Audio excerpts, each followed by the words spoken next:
Hello everybody and welcome to another episode of Fast Flag Facts with John. It's been a while. Happy October. Maybe we'll do some spooky flags later on in this month. But today we're going to talk about one of the only flags in the world that has a dragon on it. That's kind of spooky, right? Dragons can be spooky. We're talking about the flag for the country of Bhutan. For those of you who are not familiar, Bhutan is a country sandwiched between East Asia and South Asia. It's high up in the Himalayas. They are neighbors with Tibet in China, Bangladesh, India, and Nepal. So they're right there, right in the middle of it. They are an extremely religious country. They are mostly Buddhist, and that informs a lot of what we see on their flags. The flag is credited to an original design by a woman named Mayum Choying Wangmo Dorji. When she designed the flag, she was the mother of the queen. So in Bhutan, kings are called Druk Gyalpos, which basically means like the high dragon. They use a lot of dragon symbology. She was born in 1897 in India, and she actually died in India on some land owned by the Bhutanese royal family at the age of 97 on May 26, 1994. In addition to being sort of the progenitor of the current royal line of Bhutan rulers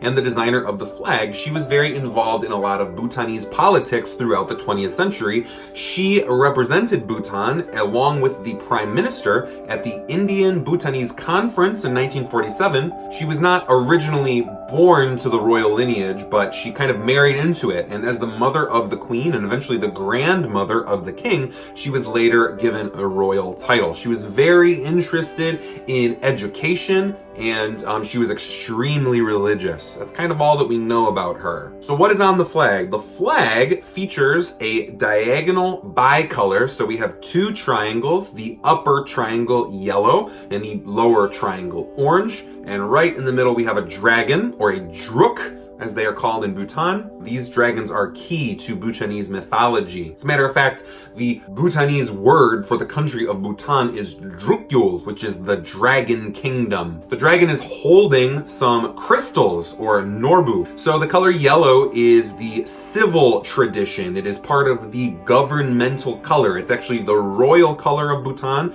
and the king is someone who wears yellow. You actually see the royal family. They are always wearing at least one item of clothing that is yellow. The orange stands for Buddhism. Orange is a classical Buddhist color. You see it in a lot of Buddhist imagery, not only in this region of the world, but anywhere where Buddhists practice. So that dragon, he is striding across. He is equally on both colors, and so it shows the equal importance of the civic or royal tradition in Bhutan, as well as the monastic or the Buddhist tradition. So both are equally important to these people. The dragon is colored white, and that represents purity, specifically purity of thoughts and deeds, uniting all people. So the idea is that the Bhutanese people are pure of thought and deed, and that is something that they all share in common, even if maybe they have other beliefs. And Bhutan is rather unique in its world outlook. It is the only country on the planet that does not use GDP as a measurement of its success. They use a different index based on gross happiness. Bhutan, from a governmental structure, actually looks at how happy its people are,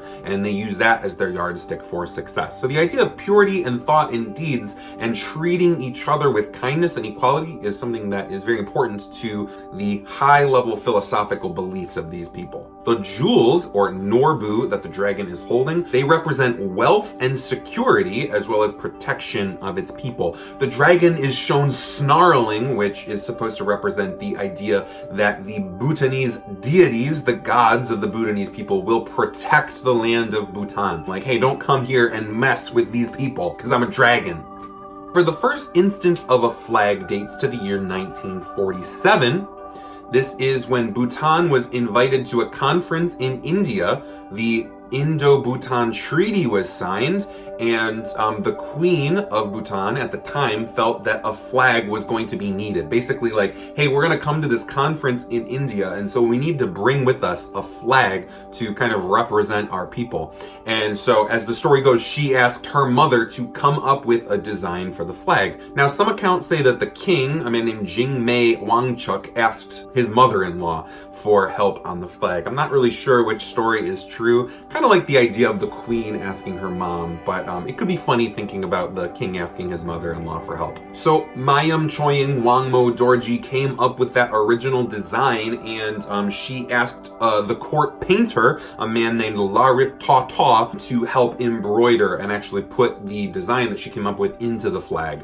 The flag was updated less than a decade later when the king of Bhutan took a trip to the eastern provinces. He traveled overland to kind of visit the far-flung regions of his kingdom. The first major change here was that they changed the dragon from sort of a jade green color to white. And something I really like here is that on the journey, they took 100 horses as a part of the procession, and every 10th horse had a version of this new flag sewn into its saddle. The final modification into what we now see as the modern Bhutan flag came in the year 1969.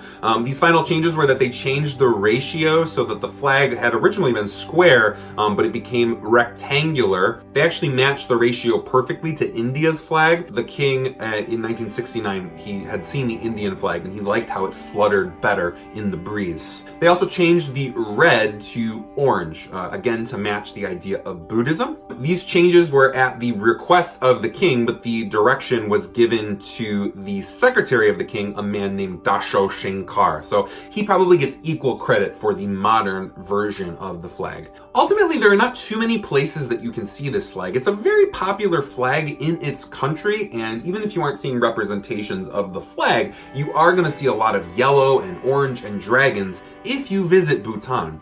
But therein lies kind of the problem, because Bhutan is a very small, very difficult to get to country. They have kind of a challenging visa program. They do enjoy tourists and they get a lot of money from tourists, but you have to really work to get there, and it can be very expensive. And they're not really a big country on the world stage. They're not isolationist necessarily, but the idea is that they really focus inwards. They want their people to be happy and successful, and as a result, they don't really jive with a lot of the philosophies of the rest of the world. They're kind of their own thing, and I think that the flag represents that very well. However, if you aren't in the country of Bhutan, if you're not in this small Himalayan mountain country, you're not really going to see the flag in too many other places. The reason I wanted to talk about this flag today is that it's really cool looking. You don't see orange on too many flags, and I think the yellow and the orange is so stark, and then you have that awesome dragon. There are a couple other flags with dragons, specifically the Welsh flag, and who knows, maybe we'll do a Dragon Week here on Fast Flag Facts with John. But this is a pretty unique flag if we're looking at nation-level flags. And I also really wanted an excuse to talk about Bhutan. I've been very fascinated with this country for a long time because of the fact that they march to the beat of their own drum.